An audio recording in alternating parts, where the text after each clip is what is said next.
Labas vakaras, krepšinio mėgėjai, didi diena šiandien išaušo, prasideda 20-asis 7bet nacionalinės krepšinio lygos čempionatas. Vilniaus Ryto antroji komanda susitiks su Klaipėdos Neptūno Akvaservis ekipa, tikrai Neptūno Akvaservis pusėje, tačiau jaunystė galbūt su jie nesitaikstys ir čia ir toliau.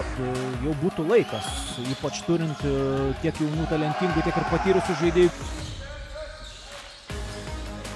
Dar anksčiau rungtyniavo šioje komandoje ir jo brolis Gediminas Leščiauskas, atsidurti tose pozicijose, kuriuose jie galėtų pelnyti taškus. Čia Vladas Metrikis, kol varžovai mes abudu metimus. Čia dar vienas gražus metimas atšokus, labai aktyviai ginasi prieš klaipėdiečius vilniečiai. Čia pasirodė naujas veidas Juozas Virgutis, jo metimas netaiklus ir dar 2 taškai. Jo vaidmuo nėra didelis, vos po pusantro taško pelno Gantas, tačiau vien tai, kad jau žaidė 19 rungtynių, rodo tikrai solidi aikštelė ir žaidėjai ne vieną ir ne 2 kartus šiandien jau krito. Čia koks gražus, to nusprendžia nedaryti ir dar 3 sekundės pavyksta Juozui Virgučiui krauti kamuolį iš viršaus. O čia Karimas ir Teilas pataiko baudų metimus ir jau tik tai 3 taškai beskiria komandos. Suaktyvino gerokai ir savo gynybą. Klaipėdos Neptūnas, čia dar vienas perimtas kamuolys ir dar vienas Kristupo Grybo dėjimas. Tačiau nepavyksta libaniečių pataikyti iš po krepšio, ten nusivylimo atodusis.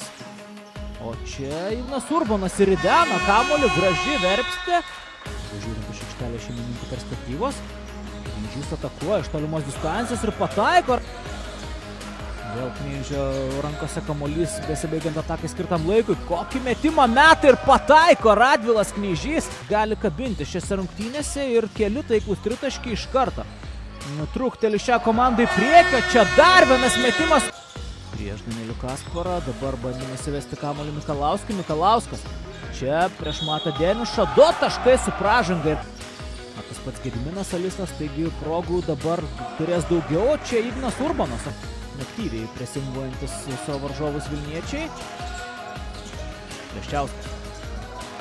Čia kaip įmeta kamuolį Virgučiui ir Juozas Virgutis taškus pelno. Čia Virgutis nusimeta kamuolį Mačiuliui. Mačiulis. Koks gražus prasiveržimas ir krauna 2 rankomis Rokas Mačiulis. Tolimą metimą užfiksavo teisėjai. Tiek ir pražanga buvo kitoje vietoje, bet čia gauna bloką dabar. Nuo Eskuliešą ir proga Dokiu čia dabar stogą išrašo.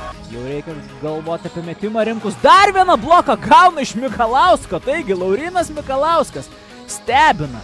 Puolime jau tik 5 sekundės lieka. Leščiauskas pataiko, Leščiauskas tritaškį. Iki pat rungtynių pabaigos gali laikyti kamuolį klaipėdiečiai, ko gero to nedarys. Ernestas Jonkus persivaro kamuolį į puolimo aikštelės pusę.